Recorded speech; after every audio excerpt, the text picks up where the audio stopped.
You're probably missing something obvious. I find that as sellers become more and more advanced, they start forgetting an obvious aspect of eBay listings. I find that from reviewing some of the group's listings, I find that the more advanced the seller is, it seems as though the more likely that seller is to forget some obvious things that I want to talk about. If you ask me, and why wouldn't you? It's up to me to bring you back around again. The obvious that I'm talking about is in your title, you need to state what your item is. This is a very basic thing that no beginner seems to forget. Only advanced users, only ultra advanced on eBay users seem to forget this basic truth, and that is they forget to state what the item is in the title. They go into all sorts of nice keywords, powerful keywords, brand, everything about it, but they just forgot to put the word book. B-O-O-K, if it's a book, or magazine, if they're selling a magazine, or magazines, if they're selling magazines, or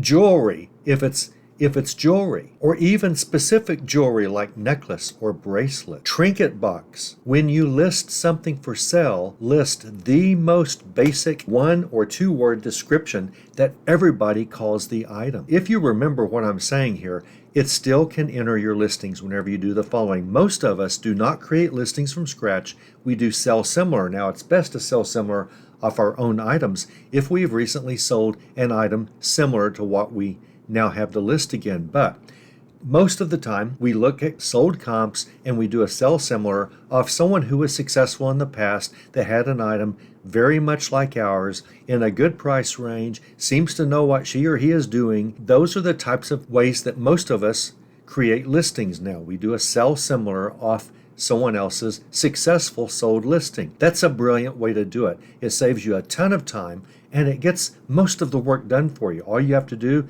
is put your pictures up there, make sure the item specifics are accurate and complete, and probably more than the original seller had even. Check the description, check the condition, make sure it all matches your item, and then you click sell, and that's the way that you list faster. If you list off something that sold recently that checks all of the boxes, made a good profit, it seemed to sell fast, good seller, so you can kind of trust the seller. When you do a sell similar off those types of things, if that seller forgot the obvious, forgot to put the word book in his title, you might forget it too. You might not notice that.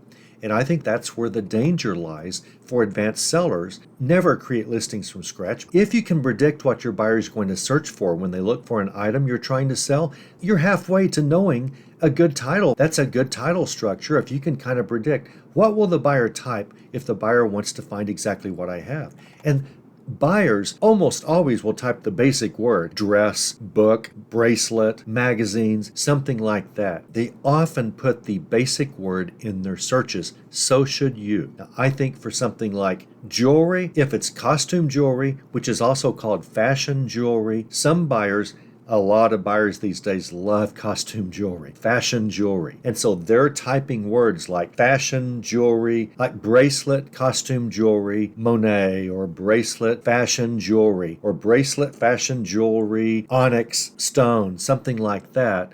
But they put the basic words in there like jewelry or bracelet, and so should you. Now, costume, fashion, jewelry, that's a lot of text to take up if you're selling a costume jewelry piece. So you may not have room for all of that if you want to get all of the rest of the item in, that it's a gold tone and faux diamond, rhinestone, something like that. But you want to at least put jewelry, or you want to at least put bracelet if it's a bracelet. If you can get costume, fashion, jewelry in there as well, great. If you can just get costume or fashion in there, great. If you can get jewelry in there, you probably should, but at least put the basic word necklace, bracelet, like that. And that's not just for you costume jewelry. A lot of you don't sell jewelry. It's for anything you sell. You want to put the obvious words. I have often sold similar off a book, for example, that doesn't have the word book in the title. You've got to be careful about this. You've got to be